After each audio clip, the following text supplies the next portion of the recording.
Welcome to the Solo Edit Podcast, a podcast for estheticians looking for a weekly dose of motivation, inspiration, and honest conversations about life in and out of the treatment room. Hey, welcome back to the Solo Edit Podcast. Today, we're going to talk about why Korean skincare places prevention at the very center of its philosophy and why adopting that mindset can help transform your business. If you've ever felt like you were kind of chasing breakouts and barrier issues or just looking for the next big fix, this episode is for you. We're going to move beyond quick corrections and talk about how embracing a preventative slow beauty approach can create a healthier, more resilient skin for your clients and ultimately lead to more satisfaction, steady stream of bookings, and obviously what we all want, those 5-star reviews. When we think of skincare in the West, it's really easy to fall into the trap of treat and retreat. That's what I call it, treat and retreat. We spot a problem, we dive in with maybe a chemical peel, and then we kind of step back and wait for the skin to recover. But Korean skincare takes a different route. Its roots lie in traditional Eastern Asian medicine, which teaches that true health arises from balance. Rather than responding to each issue as it arises, K-Beauty seeks to maintain that harmony in the skin's ecosystem so that problems never really take hold. This means crafting routines that nourish the barrier, tuning into your client's unique needs, and helping to build resilience over time. When we kind of shift that mindset from fixing skin to supporting skin, we'll be able to set that stage for fewer emergencies or it will help with long-term satisfaction in general. This kind of brings me to the concept of slow beauty. You may have heard this buzzword, slow fashion. And slow beauty is kind of the skincare equivalent. It's a philosophy that values intentionality, mindfulness, and sustainability. Instead of pushing clients towards a stack of products or encouraging them to do a series of chemical peels just because, we're focusing on kind of making skincare more of a ritual. Also kind of like a non-negotiable act of self-care, if we're to be honest. When we guide our clients through this unhurried process, we teach them that good skin isn't just a byproduct of a single miracle product or a single facial, but it's a result of consistent rituals that we provide the skin. And as estheticians, we become both the expert technician and almost, skincare coach / friend for some. So helping our clients carve out those peaceful moments in their day to help them care for themselves is going to be really impactful. So you may be thinking to yourself, well, what does prevention look like in practice? It really begins the moment that we greet our clients. So rather than asking what brings you in today, try framing your consultation around long-term health.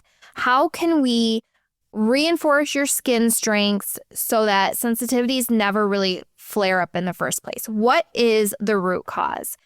When we recommend double cleansing, for example, explain that it's not simply about just removing makeup, but it's about protecting the barrier from damage against the residual SPF or environmental pollutants that are still sitting on the skin. And when you layer serums or essences or creams, we're not just selling a routine, we're kind of creating a bilayer of hydration and barrier lipids that will work together to keep the skin balanced through every season. Protecting the barrier also means emphasizing ingredients that our skin already recognizes, like ceramides to help rebuild that lipid mortar, or fatty acids to soothe and calm, or cholesterol to maintain flexibility. It's important to educate our clients about why these lipids matter more than just drying alcohols or harsh surfactants. We have to show them how even a simple change like swapping out a stripping cleansing gel for a nourishing milk cleanser can kind of shift the trajectory of their skin health. And then they'll notice with consistency over time, they'll experience fewer reactive episodes, which will reduce the need for aggressive corrective treatments in the future.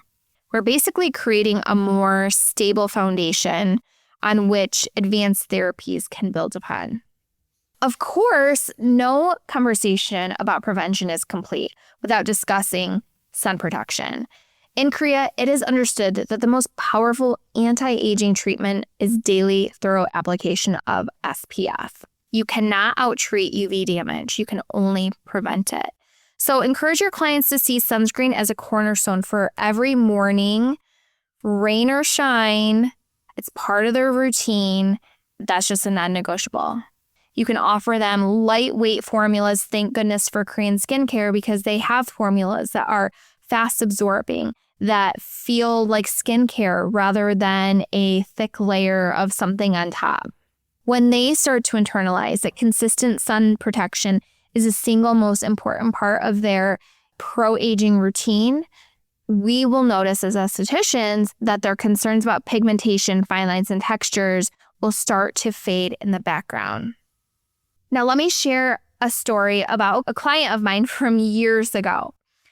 She was caught in this cycle of weekly at-home peels for persistent redness. She basically thought she had to beat her skin into submission to make the redness go away. Her barrier was so compromised that she really dreaded coming in each appointment, not only because her skin hurt, but because I kept telling her that she did not need to do any more peels, and that was not the way to go about treating her hyperpigmentation. Now, to her, she was stripping the skin, she was peeling, so thought she needed more exfoliation. So that's kind of what got her on this hamster wheel of just like this constant exfoliation. But after, a month of her coming in, I think she came in weekly for like a couple months. We just worked on really hydrating and using ceramide-rich creams and really gentle treatments, LGD.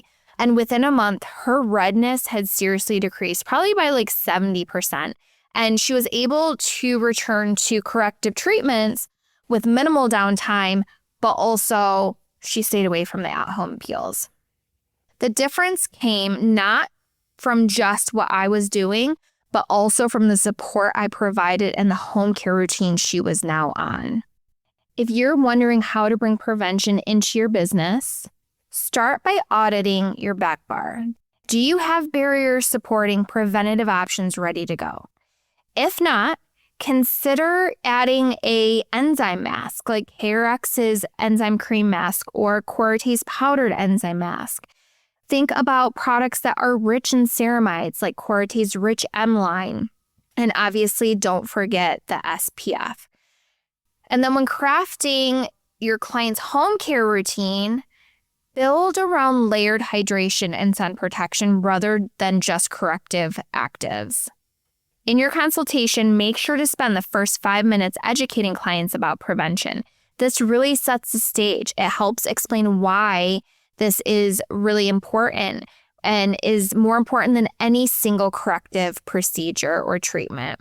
Over time, when you educate your clients, you'll start to notice that this educational investment kind of builds up. It reduces sensitivity-related setbacks, and it really encourages your clients to stay on board for the long haul. Remember that prevention is not just a passive approach. It really makes me so sad when I see other estheticians bashing treatments that are much more gentle, or when some estheticians, don't use peels or they go the more corneotherapeutic route. And I will see other estheticians bash that because, I feel like there is this kind of elephant in the room where we just want to do more and more corrective things. But really, there's so much power in taking a step back and really focusing on the skin barrier. And I'm starting to see a change in our industry. So I'm really, really excited about that.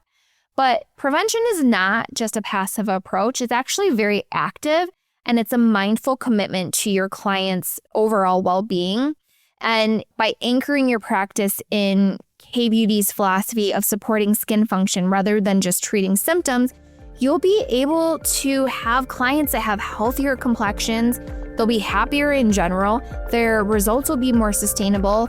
And in turn, you yourself will have a more fulfilling career. Thanks so much for spending time with me today. If you have any questions, you can always email us. Go to the show notes. We have a blog that kind of coincides with what I spoke about today. And if this episode was helpful, would you do me a favor and share it with another esthetician or hit like and subscribe? Thank you so much. I'll see you next Tuesday.